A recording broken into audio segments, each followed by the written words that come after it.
Ay, Nay, pwede po ba kayong maabala sandali? Opo naman.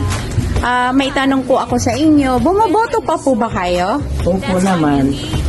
Gaano na po kayo katagal na naka-wheelchair? Siguro mga mula noong 2010 hanggang ngayon. Ilang taon na ba yun? Matagal na po pala.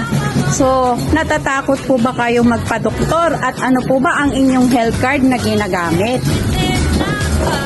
Siyempre, wala akong health card. Wala kayong health card. Gusto niyo po ba na magkaroon ng libreng pagpapagamot? Natural po.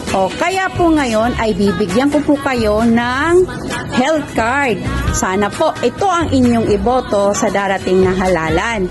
Dahil ito po ang makakatulong sa atin, sa buong Pilipino, ang HealthPH 152.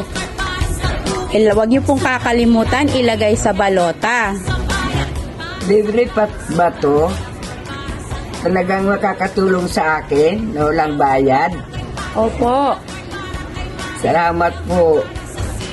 Aasahan ko po ito ngayon. Aasahan rin po namin ang inyong boto. Huwag pong kakalimutan, nasa likod po yan ng balota. Hanapin nyo lang po ang 152.